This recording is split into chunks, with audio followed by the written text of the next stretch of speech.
Hello friends, Lakshmi's kitchen में तमाરું स्वागत है। आज આપણે રીંગણા બટેકાનું શાક બનાવવાના છીએ। જે લગ્ન પ્રસંગમાં આપણે ક્યાંય પ્રસંગમાં જઈએ તો કેવું મસ્ત હોય છે શાક, તેવું શાક બનાવીશું આપણે। તો અહીંયા મેં વઘાર મૂકી દીધો છે। પહેલા આપણે વઘાર કરી લઈશું। રાઈ જીરું એડ કરી દઈશું અંદર।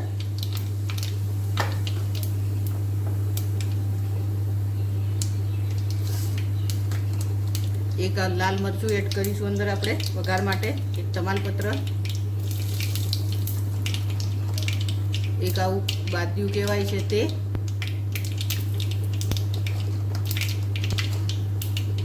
अने थोडुंक आपणे आ लाकड़ू तजनुं होय छे ते एड करूं छुं अंदर। हींग एड करी दईशुं। हळदर एड करीशुं वघारमां।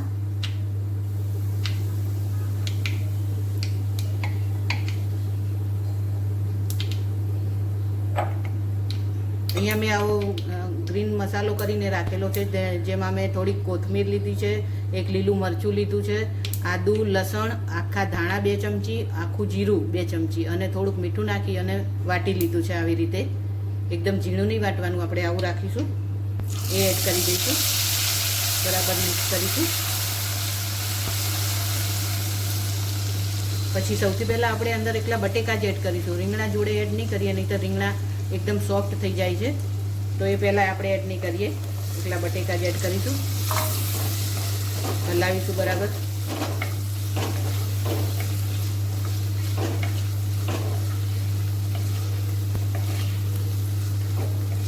आपणे कोई प्रसंग में जईए त्यारे રીંગણા बटेकानुं शाक केटલું मस्त स्वादिष्ट होय छे, एवुं ज शाक आपणे आजे घरे बनावीशुं। मरचुं एड करी दईशुं। मरचुं तमारा टेस्ट प्रमाणे तमारे एड करवानुं। धाणा जीरु पाउडर, मसालो बधो आपणे थोड़ोक चढ़ियातो करीशुं। मीठुं,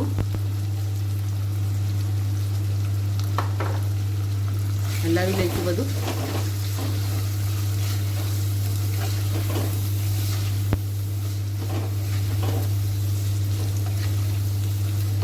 फ्रेंड्स, આવી રીતે શાક બનાવજો તો આપણે ઘરે જમતા હશું તો પણ આપણને એવું જ લાગશે કે આપણે કોઈ પ્રસંગમાં જમવા બેઠા છીએ। આપણે રોજે આવું નથી ખાતા હોતા, પણ કોઈક દિવસ આપણને મન થાય તો આપણે ઘરે આવી રીતે બનાવી શકીએ। હવે આ બધું જ શાક એડ કરી દઈશું અંદર આપણે।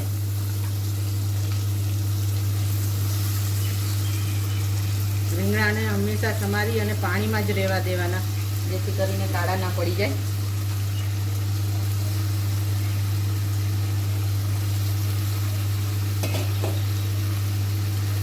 બધું મિક્સ કરી લઈશું બરાબર।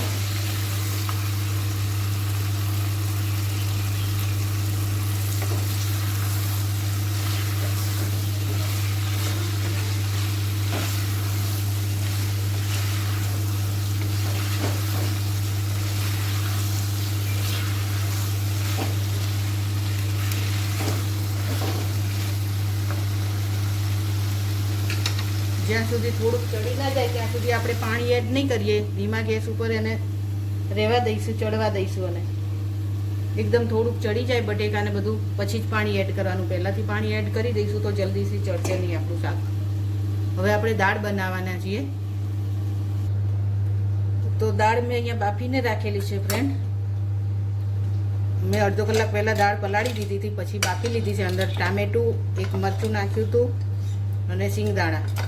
અને દાળ આપણું કુકર ઉભરાય નહીં, જે પાણી નીકળતું હોય છે તે, એના માટે મેં એક ચમચી અંદર નાખી હતી। આવી રીતે ચમચી અંદર નાખશો તો તમારી દાળ ક્યારેય નહીં ઉભરાય ફ્રેન્ડ। પણ પાણી આપણે માપનું લેવાનું, એવું નહીં કે પછી પાણી આપણે કુકર ભરી દઈએ તો એ ના ઉભરાય, એવું ના હોય, તો ઉભરાય જ બરાબર। હવે ચમચી અંદર એડ કરી દેવાની, તો આપણું દાળ ક્યારેય નહીં ઉભરાય। ચડી ગઈ છે સરસ।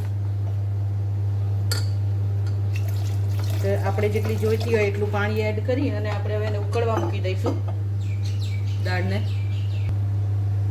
દાળ આપણી ઉકળી ગઈ છે ફ્રેન્ડ। આપણે મસાલો કરી લઈશું એમાં। હવે બાફતી વખતે મેં અંદર થોડીક હળદર એડ કરી હતી, તો અત્યારે થોડીક જ કરીશું। ધાણા જીરું એડ કરી દઈશું। સ્વાદ અનુસાર મીઠું એડ કરી દઈશું। અહીંયા હું સિંધો મીઠું વાપરું છું એટલે થોડુંક વધારે એડ કરું છું. તમે સાદું વાપરતા હોય ટાટાનું તો ઓછું એડ કરવાનું. મરચું એડ કરી દઈશું.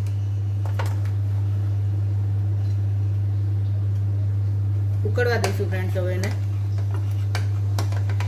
થોડીક વાર. ત્યાં સુધી આપણે વઘાર કરી લઈશું દાળનો.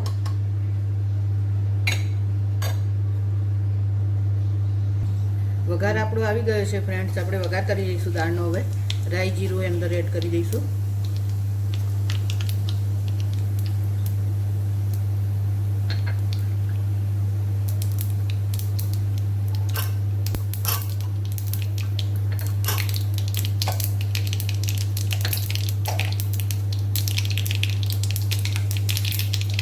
લાલ મરચું એડ કરી દઈશું.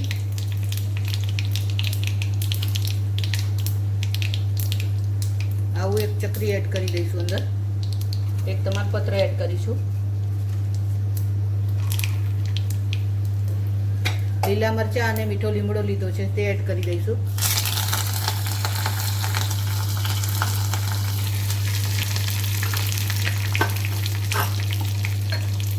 ટામેટા એડ કરીશું. અડધું ટામેટું મેં બાફતી વખતે એડ કરીશું અને અડધું ટામેટું સુધારીને રાખ્યું હતું તે અત્યારે હું એડ કરું છું વઘારમાં.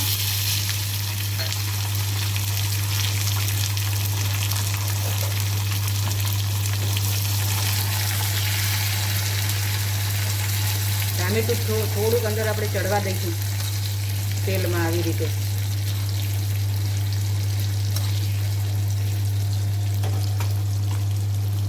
થોડુંક ટામેટું સોફ્ટ થઈ જાય પછી આપણે અંદર હિંગ એડ કરી દઈશું અને લાલ મરચું એડ કરીશું.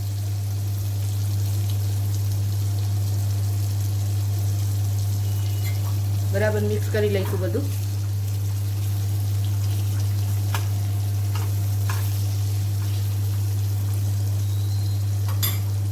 દાળમાં એડ કરી દઈશું બધું જ આપણે.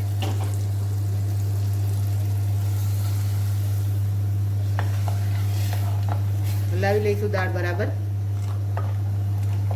આવી રીતે વઘાર કરવાથી ફ્રેન્ડ્સ દાળ આપણી બહુ જ સ્વાદિષ્ટ બને છે.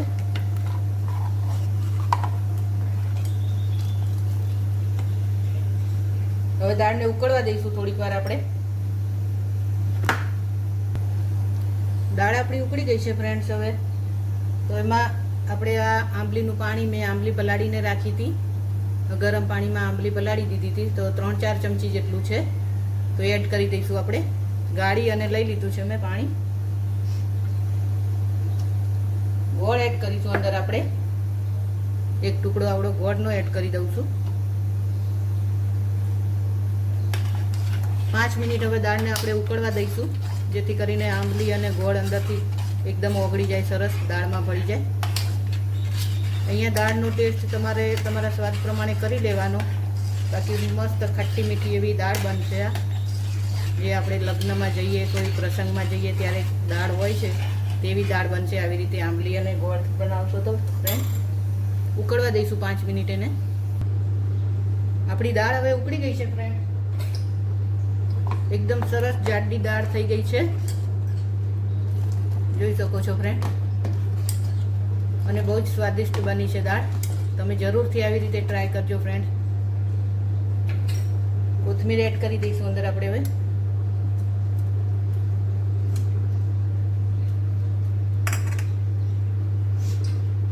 બરાબર હલાવી લઈશું. આપણી દાળ તૈયાર થઈ ગઈ છે ફ્રેન્ડ સર્વ કરવા માટે. હવે આપણે શાક ચેક કરી લઈશું આપણું ચડી ગયું કે નહીં. આપણું શાક પણ હવે અડધું ચડી જ ગયું છે. બટેકા એકદમ સોફ્ટ થઈ જાય છે, જો ફ્રેન્ડ તૂટી જાય છે.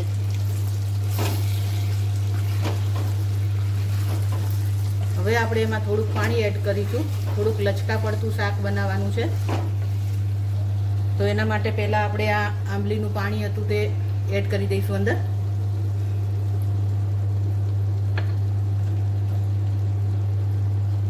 ગોળ એડ કરું છું.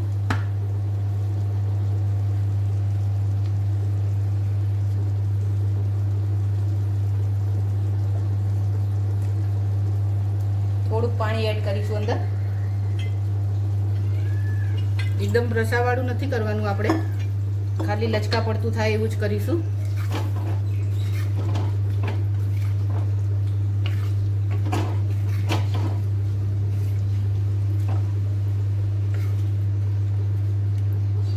ઢાંકીને ચડવા દઈશું. હવે 5 મિનિટ થશે હવે આપણે શાકના ચડતા.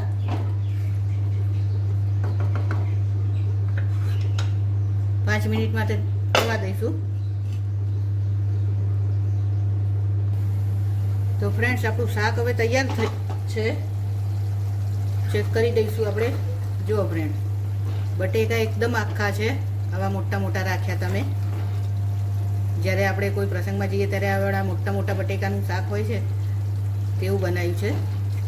બટેકા આખા છે છતાંય એકદમ લચકા પડતું શાક થયું છે આપણું. જો બસ આપણે આટલું જ આવું રાખવાનું છે, બહુ રસો નથી કરવાનો. શાક આપણું તૈયાર થઈ ગયું છે ફ્રેન્ડ્સ. હવે કોથમીર એડ કરી દઈશું અંદર.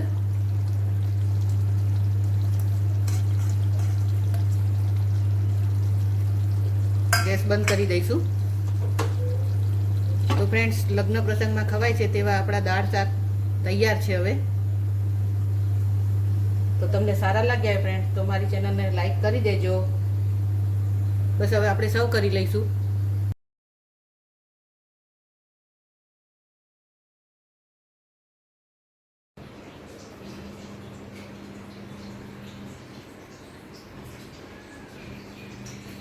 તો ફ્રેન્ડ્સ, તૈયાર છે આપણું જે લગ્ન પ્રસંગમાં જઈએ અને ખવાતું હોય છે તેવું રીંગણા બટેકાનું શાક, ખાટું મીઠું અને દાળ એવી ખાટી મીઠી. અમે અહીંયા રોટલી અને ભાત સાથે સર્વ કર્યા છે. તો ફ્રેન્ડ્સ, તમે પણ જરૂરથી એકવાર ટ્રાય કરજો. તમને મારી રેસીપી સારી લાગતી હોય તો મારી ચેનલને સબસ્ક્રાઈબ કરી દેજો ફ્રેન્ડ્સ, અને વધુમાં વધુ શેર કરજો. એન્જોય.